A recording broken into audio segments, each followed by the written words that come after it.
Continuamos en este segundo bloque de esta emisión especial de nuestro panorama de verano con una invitada especial en la jornada de hoy, Mercedes Pérez, la presidenta de la Asociación Celíacos en Santa Cruz. Estuvimos charlando sobre distintos temas, sobre esta patología, sobre el trabajo de la asociación y nos quedan más temas para tocar, por supuesto. Vamos a seguir con esta charla, muy contentos de poder contar con esta presencia en nuestros estudios. Mercedes, bueno, consultarle también sobre el gran avance que hubo a nivel nacional sobre esta enfermedad, sobre esta condición. Bueno, vemos, hay muchísimo material bibliográfico al respecto, muchísimo en internet también sobre esta temática. Es prácticamente accesible sacarse hoy todas las dudas. Sí, hoy por hoy es muy accesible porque, como vos ves, bueno, nosotros contamos con mucha información también que nos elevan desde el Ministerio de Salud de Nación. Incluso hay una página, que esa siempre la tengo que leer porque me olvido, que es donde pueden entrar, que es sobre el Ministerio de Salud, donde ingresan al Ministerio de Salud y ahí al costado van a ver que dice el Programa Nacional de Detección de la Celiaquía. Tal vez en este nos sale acá, Diagnóstico y Tratamiento de la Celiaquía. Todo esto que yo tengo así impreso en folletería, en esa página uno entra y también la tiene. No solo lo que es para saber los distintos síntomas que tiene o qué realizar, sino también pueden encontrar en un costado las distintas recetas, suelen elevarse recetas, también en online, ya uno puede encontrar la página del ANMAT, que es www.anmat.gov.ar, y de ahí bajar todos los listados de los productos aptos para la persona celíaca, los cuales por ahí uno decía no los impriman, guárdenlo. ¿Por qué? Porque cada 2 meses va cambiando. Algunos se dan de baja, otros suben, otros se mantienen. Pero ahí uno tiene en esa página, la www.anmat.gov.ar, todos los listados de los alimentos aptos para las personas celíacas. En este que yo decía, el Ministerio de Salud, está el programa de detección de la celiaquía, donde va a encontrar todo lo que se refiere a los síntomas, todo lo que se refiere al tratamiento, a la contaminación cruzada. Entonces, hoy por hoy, en la web hay muchísima información. Y nosotros, dentro de la asociación, en la oficina que contamos, también tenemos toda esta variedad de información, llámese recetas, llámese instructivos para poder saber, las revistas de CEDICE, que CEDICE es el Centro de Difusión de la Celiaquía. Son revistas que ellos entregan a todas las asociaciones de difusión sobre la celiaquía, y la cual es gratuita. Cada asociación se contacta y dice quiero 100, quieres determinado stock de revistas, ellos las envían y las asociaciones contamos con esta revista que se llama Mundo Celíaco, que es de CEDICE, del Centro de Difusión de Celiaquía, la cual es gratuita y en cada asociación que haya siempre se reparte o la persona que vaya a las reuniones la puede retirar sin ningún inconveniente. Y ahí tiene información, tiene recetas también, tiene distintas entrevistas, hay diversos temas a tratar. Hay veces que hablan de celiaquía y tiroides, de la celiaquía propiamente dicha, de la celiaquía y diabetes, pero es muy muy interesante y todos los años cada asociación se contacta con CEDICE y ellos nos envían un stock de revistas para tener durante el año para poder dar en las diversas reuniones. Después también, si uno quiere para nivel profesional, está que es el protocolo de detección precoz de la enfermedad celíaca, que es más específicamente cuando uno hace charlas o capacitaciones, entregarlo al profesional, al médico, porque adentro va a contar todos con los diversos análisis y cómo detectar. Y en la parte de atrás lo que yo decía de la página del Ministerio de Salud, que es Programa Nacional de Detección y Control de la Enfermedad Celíaca, del Ministerio de Salud de Nación. Está después está para los nutricionistas, también revistas donde, bueno, sale todos los programas, salen diversas dietas para la persona que las licenciadas en nutrición. Y hay uno que es muy interesante y nosotros lo sabemos llevar también, es que se llama Celíacos. Es una revista infantil que es para los docentes, para el área educativa. Es muy muy interesante para que el docente en forma simple y sencilla pueda asesorarse y saber cómo trabajar con una persona, con un alumno que sea celíaco, qué cuidados debe tener. Inclusive hay diversas recetas fáciles para poder hacer, que muchas veces en los colegios tienen talleres de cocina para poder trabajar con los niños. Y vuelvo a repetir, para el docente es muy importante que maneje todo lo que es esta folletería para poder saber cómo manejarse en su momento si se le presenta una criatura que tenga la celiaquía. En este sentido, ¿es responsabilidad de la familia acercarle al docente este tipo de material? Es responsabilidad más que nada, así como vos bien decís, de la familia, porque como muchas veces nosotros decimos en la reunión, yo no llevo un cartel en la frente o un cartel colgadito que diga soy celíaca. El docente no sabe si vos no le decís. Entonces, responsabilidad también de nosotros mismos, decirle al docente o decirle a la persona que fuere, mira, yo soy celíaco, me manejo de esta o cual manera.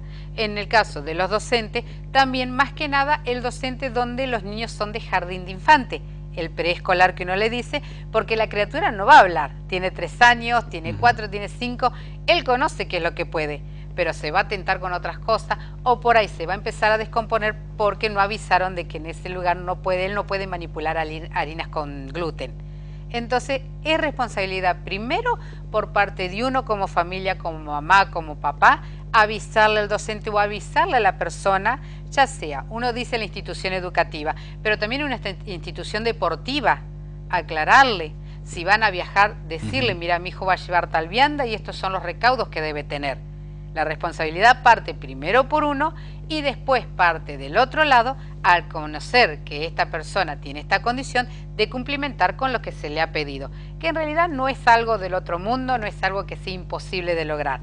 Sí, hay que tener paciencia y de trabajarlo, porque después no genera un inconveniente mayor. Hay un mito de alguna manera que uno habitualmente lo escucha, lo conoce y tiene que ver con esto de que el alimento para el celíaco no tiene buen gusto, que a lo mejor es seco, que es feo. Esto cambió muchísimo este último tiempo. Ha cambiado muchísimo porque las recetas han cambiado. Tal vez al principio yo te estoy diciendo de, pongámosle, 10, 12 años atrás, cuando no se conocía las premezclas, que uno armaba una premezcla que era en base a 2 harinas nada más, que era la fécula de mandioca y la harina de arroz, o viceversa, la harina de arroz y la fécula de maíz, era más fea, a lo mejor la consistencia era diferente.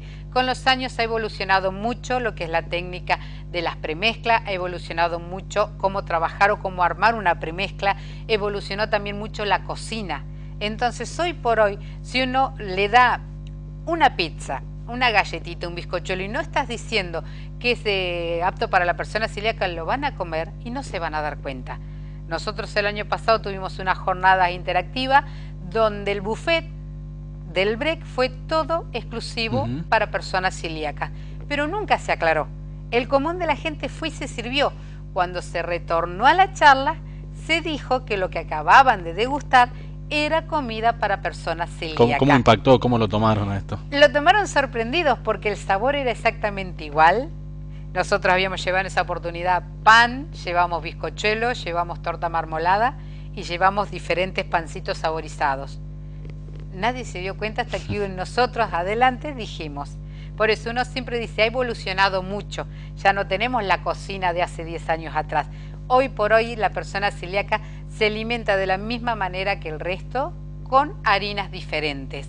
Inclusive vos no querés consumir harinas porque no te agradan las harinas, tenés el mismo abanico desde fruta, verduras, carne, todo que sea de origen natural, no hay inconveniente para la persona que tiene esta condición. Ahora la preparación es bastante compleja, por ese motivo se dieron muchas charlas, se trabajó mucho, se hicieron durante el año pasado talleres de cocina. Bueno, es importante siempre la difusión, ¿no? Es llegar a aquellas personas que muchas veces preparan alimentos en restaurantes, en distintos lugares. Es muy importante, entiendo, seguir con este tipo de formaciones. Exactamente, nosotros el año pasado nos abocamos mucho a lo que fueron las charlas, las capacitaciones, ya sea a restaurantes, ya sea a diferentes hoteles.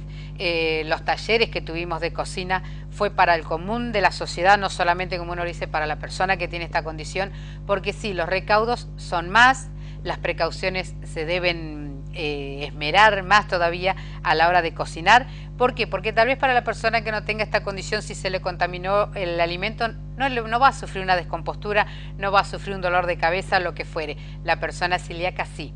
Entonces se trabajó mucho en eso, en hacer hincapié en lo que es la manipulación de alimentos en forma correcta y los cuidados a la hora de la contaminación cruzada que nosotros decimos, que puede ser directa, puede ser indirecta, pero esos dos temas se trabajaron mucho, ya sea en charlas, en capacitaciones o en los diversos talleres que tuvimos el año pasado, porque es algo muy importante a la hora de cocinar para una persona celíaca. ¿Cómo ve el nivel de responsabilidad y de compromiso en los empresarios del rubro gastronómico?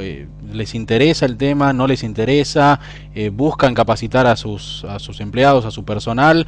¿Hay muchos o pocos lugares también donde se puede consumir este tipo de alimentos?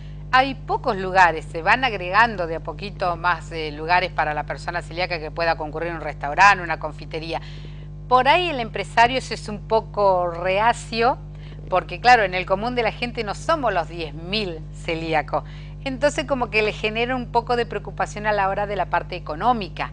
Pero de a poco se va viendo de que, bueno, se van interesando, porque hoy a lo mejor somos 10, pero ya mañana subimos a 20, después a 30, y es como nos dijo un ejemplo claro el doctor Cuetorrún en la vuelta que vino: prueben de ir a comer un grupo familiar en donde uno de ellos es celíaco, y van 5, van 6.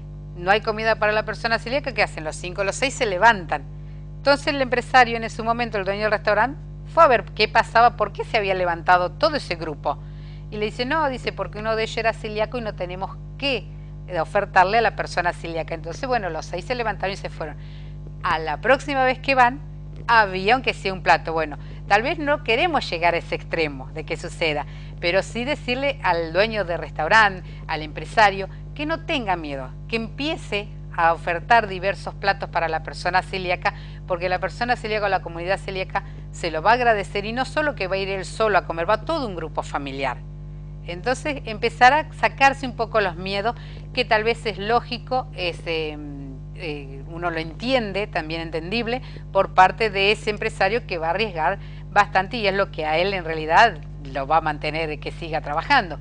Pero bueno, de a poco pienso que si uno sigue trabajando, uno sigue haciendo esta tarea de hormiga, tiene que empezar a verse los frutos y a ver más lugares para ir a comer, más restaurantes, confitería, sala de esparcimiento, pero todo parte, como vos bien decías al principio, de la difusión y de la capacitación, y eso corre no solo de la asociación, sino que el otro también se acerque para pedirnos estas charlas o las capacitaciones que necesite.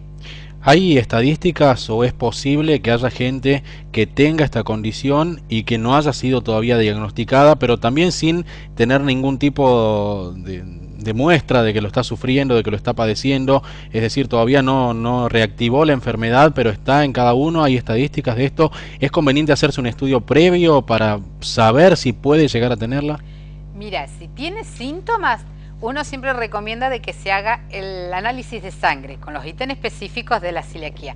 Ya después terminar de confirmar con el gastroenterólogo con la endoscopía con toma de biopsia.